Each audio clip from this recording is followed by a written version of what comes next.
પહોંચી ગયા છીએ અને આ છે દુકાન જ્યાં આપણે વાળ કપાવવાના છે. Arun hair dresses.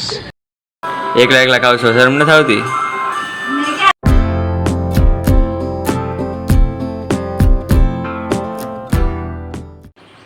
તો અત્યારે મને વાગી ગયા છે 9 અને આજે છે ને થોડુંક જાગવામાં મોડું થઈ ગયું છે. તો ફિલહાલ તો છે ને જઉં છું વાળ કપાવવાના છે ને, કેમ કે બહુ મોટા થઈ ગયા છે.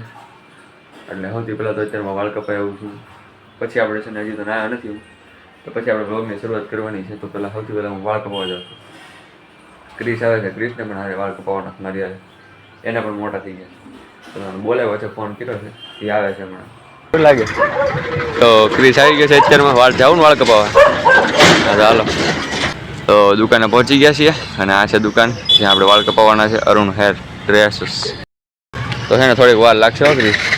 એને એમ કીધું 3-4 જણા છે બાકી મારી, પછી આપણે વારો આવશે. તો ત્યાં સુધી આપણે બાર ઉભા રહીએ, બરોબર ને? તો જો એટલા વાગ્યા છે, તો હવે 10-15 મિનિટ ઉભા રહ્યું તો આવી જાય નહીં વારો. પછી જાય વાળ કપાવવા. અત્યારમાં તું દે મારી જેમ માથું બધું કાંઈ ધોયા બોયા.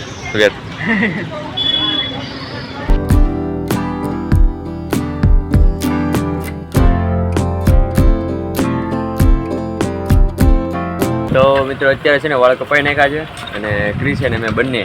તો મિત્રો વાળ કેવા લાગે કમેન્ટમાં જરૂરથી જણાવજો. આ ક્રિસ જો મારી બાજુમાં સાયકલ હાંકે છે. તો હવે ઘરે જઈને પહેલાં નાહી લઈએ, પછી એક નાસ્તો વાસ્તો કરીએ, પછી બહાર આવીએ. ઓકે ને? આને નાસ્તો કરી લીધો છે ને મારે 3 મહિનો છે એટલે નાહીને જ નાસ્તો કરવાનો હોય. તો પહોંચી ગયો ઘરે અને છે ને મસ્ત નાહી કરીને રેડી થઈ ગયો છું. હવે જો હવે વાળ મસ્ત લાગે. ઓલો તો પેલા બહુ લાંબા થઈ ગયા હતા તો નહોતા જાણતા, હવે મસ્ત લાગે ટકાટક. તરત દીવાબત્તી કરવાના છે, તો દીવાબત્તી કરી નાખીએ. અને આજે છે આપણો શ્રાવણ મહિનાનો 22મો દિવસ. તો અત્યારે નાસ્તો લઈને બેસી ગયા છીએ, દૂધ ને ફરાળી ચેવડો. તો નાસ્તો કરી લો અને તમે ટાઈમ દેખાડો. મળી લો 11:30 થઈ ગયા. આજ તો બહુ મોડું થયું કેમ કે વાળ કટિંગ કરવામાં જ આવી ગયા એટલે. ચાલો નાસ્તો કરી લઈએ. અત્યારે છે ને સાંજ એટલે બપોરના છે ને જો કેટલા વાગ્યા ખબર તમને દેખાડી દઉં. 3:30 પોણા 4 થવા આવ્યા છે. તો હું અત્યારે આવ્યો છું મારા બાબુના ઘરે અને ભાઈ અહીંયા છે ને આપણો બ્લોગ શરૂ છે જો. અને અહીંયા જો આપણા જૂના બ્લોગ શરૂ છે અને બધા જોવે છે, બધાને જોવાનું મન થયું ને. તો અમારો ભાઈ અહીંયા બેઠો અને આ લોકો જો અહીંયા મેગી બનાવે છે. એકલા એકલા ખાવ છો, શરમ નથી આવતી? હા એ તો અમારે શ્રાવણ મહિનો છે એટલે ને કાંઈ વાંધો નહીં. મેગી બનાવે જો. હા જો આમાં કાંઈ નહીં ભાઈ, અમારો આપણો ટાઈમ આવશે ત્યારે આપણે બનાવીને ખાવ. અત્યારે આ લોકો બનાવીને ખાઈ છે, કાંઈ વાંધો નહીં. અહીંયા અંધારું છે વધારે પડતું, મને ખબર છે, પણ કાંઈ વાંધો નહીં. આ લોકો અત્યારે અહીંયા બધું બાવણું બધું બંધ કરી દીધું છે અને જો મસ્ત મજાનું આ લોકો અત્યારે લાગી બ્લોગ જોતા હતા. બોલો અત્યાર સુધી આ લોકો 2 વાગ્યાના કેમ કાંઈક બેઠા હતા, અત્યાર સુધી બેઠા હતા. હવે છે ને વિચાર યાદ આવ્યું કે વ્લોગ બનાવવાનો છે આપણે, એટલે પછી શરૂ કરી દીધો. અત્યારે આપણા જૂના વ્લોગ જોવાની બહુ મજા આવે, જેમાં ક્રિસ છે જો. તમારા બાબુ પણ અહીંયા સીવે છે જો અંદરના રૂમમાં. હો ભાઈ. ઓકે તમે શરૂ રાખો. આપણે અહીંયા મેગીનું કામ હાલે છે, અહીંયા સીવવાનું કામ હાલે છે અને અહીંયા બ્લોગિંગનું કામ હાલે છે. તો મિત્રો અત્યારે જો અહીંયા છે ને લસણ ફોલાય છે. એનું કારણ તમને ખબર નથી, હું તમને કહી દઉં છું એનું કારણ શું છે. આજે છે રાંધણ છઠ એટલે અહીંયા લસણ ફોલાય છે જો.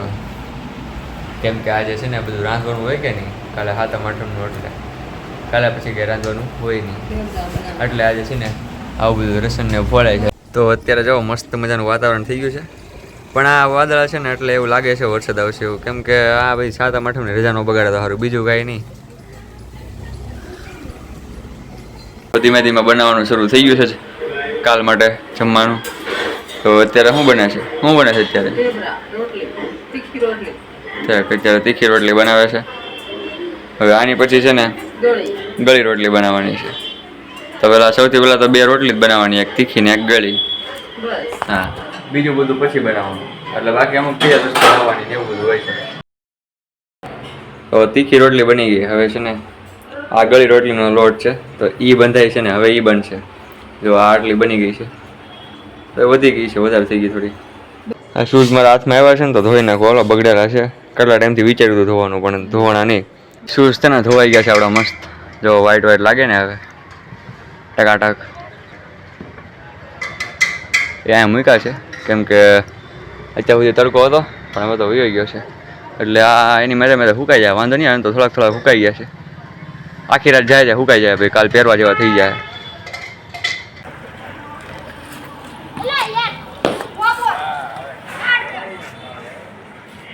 મંદિરે આરતી થાય છે અને આરતીનો ટાઈમ થઈ ગયો છે એટલે જો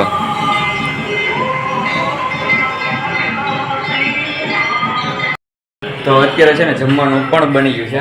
અને આજે જમવામાં શું છે આ જમવામાં શું બનાવ્યું? પાઉંભાજી બનાવી. વાવ, આમાં ભાજી છે અને પાઉં આ ઠેલીમાં છે. આ છે ગાઈસ પાઉં મસ્ત મજાના. એટલે આજે છે આપણે પાઉંભાજીનો પ્રોગ્રામ મસ્તીનો. અને આજે એટલે જ તમે એકટાનું છે ને રાતે કર્યું છે. મને ખબર જ હતી કેમ કે રાતે સારું લાગે છે, એટલે મેં કહે છે ને રાતે જ એકટાનું કર્યું. બપોરે છે ને ફરાળ કરી દીધો. તો અત્યારે જો ગેસ ઠારી નાખ્યો છે. શીતળા સાતમ કહેવાય કે નહીં, એટલે એમાં ગેસ ઠારવાનો ને એવું કંઈક આવે છે, જેથી એને કંઈક બહુ લાંબી ઓલી વાર્તા છે. તો એવું કંઈક શીતળા સાતમમાં હોય છે. તે તો એટલે મમ્મીએ તે છે ને ગેસ ઠારીને આમ આ ગેસને મસ્ત ધોઈ નાખ્યો છે. પછી સવારે આનું કંઈક પૂજા કરવાની હોય છે ને એવું કંઈક હોય છે. એવું તમને હાલો કાલના વ્લોગમાં દેખાડીશ. આપણે છે ને આ વિડીયોને પૂરો કરી દઈશું કેમ કે સાંજ પડી ગયો. આપણે આ વિડીયોને છે ને અહીંયા જ પૂરો કરી દઈશું. અને હા, કાલે છે ને 15 ઓગસ્ટ પણ છે અને સાથે સાથે શીતળા સાતમ પણ છે. તો હા, કાંઈ વાંધો નહીં. હાલો તો હવે આ વિડીયોને પૂરો કરી દઈશું. જો વિડીયો સારો લાગે તો વિડીયોને લાઈક અને ચેનલ સબસ્ક્રાઈબ કરી દેજો. મળીએ નવા વિડીયો. પછી બધાને બાય બાય. અને હા, કાલે કદાચ છે ને ગામડે જવાનું થશે કેમ કે સાતમ છે ને, એટલે હા, તો બાય બાય.